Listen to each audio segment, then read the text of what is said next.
দুর্গাপুজোর আগেই নবদ্বীপ শহরের বিভিন্ন রেস্তোরাঁ, ফাস্টফুড সহ স্ট্রিট ফুড খাবারের দোকানে হানা খাদ্য সুরক্ষা দপ্তর আধিকারিকের। বিভিন্ন দোকান থেকে বাজেয়াপ্ত করা হয় বেশ কিছু খাদ্য উৎপাদনকারী কাঁচামাল।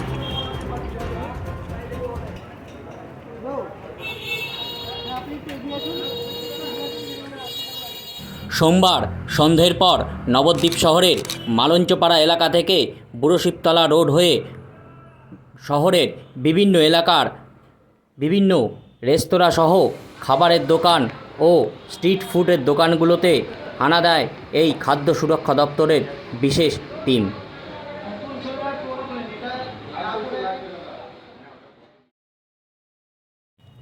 তবে মূলত কী কারণে এই খাদ্য সুরক্ষা দপ্তরের অভিযান তা সঠিকভাবে জানা যায়নি এখনও, যদিও বা এদিনের অভিযানে থাকা খাদ্য সুরক্ষা দপ্তরের আধিকারিকরা সংবাদ মাধ্যমের সামনে কিছুই বলতে চাননি।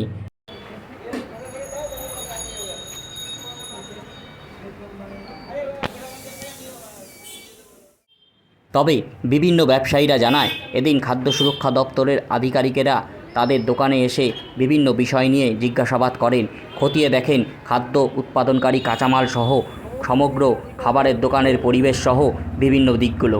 যেই দিকগুলো তাদের সন্তোষজনক লেগেছে সেগুলো তারা তাদের জানিয়ে গেছেন এবং ব্যবসায়ীরা জানিয়েছেন আগামী দিনে সরকারি নির্দেশ মেনে তারা কাজ করবেন। পাশাপাশি জানা যায়, এদিন ব্যবসায়ীদের একটি করে নোটিশও দিয়ে গেছেন খাদ্য সুরক্ষা দপ্তরের আধিকারিকেরা।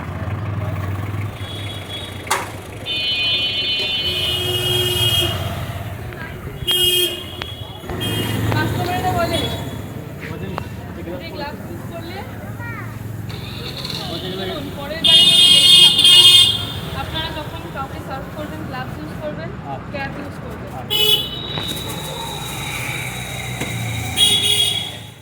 সমস্ত জিনিস যেন ঠিক হওয়া যায় উইদিন 7 ডেজ।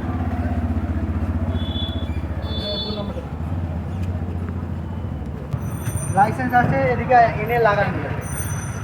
লাইসেন্স আছে, এদিকে এনে লাগাননি। যে কথা আনহাইজিনিক কন্ডিশন, এই অবস্থা।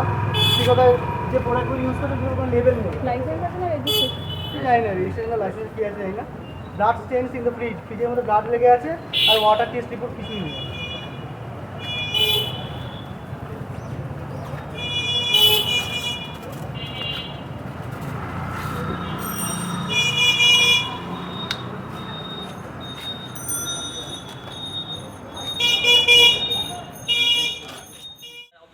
ম্যাডাম আচ্ছা, সব চেক আপ করলো, এই কোম্পানি মানে যাওয়ার মধ্যে সবই দেখলো, সবই ঠিক আছে বললে হ্যান্ড ওভারটা আমাদের করছে, আর বাদ বাকিটা সবই ঠিক আছে আমাদের।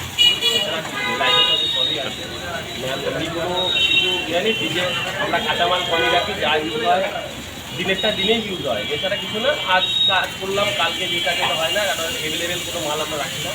নর্মালে যেটা হলো ম্যাম যেটা ছিল যে অবশ্যই ম্যাম যেটা বললো সব গ্যাস টাপ সবই আছে, শুধু গ্লাসটাই করতে এসেছিল হাইজিন ট্রেনিংয়েরা ফুড লাইসেন্স ইয়ের জন্য। এবার বলে গেল মানে এই জোরে হ্যাঁ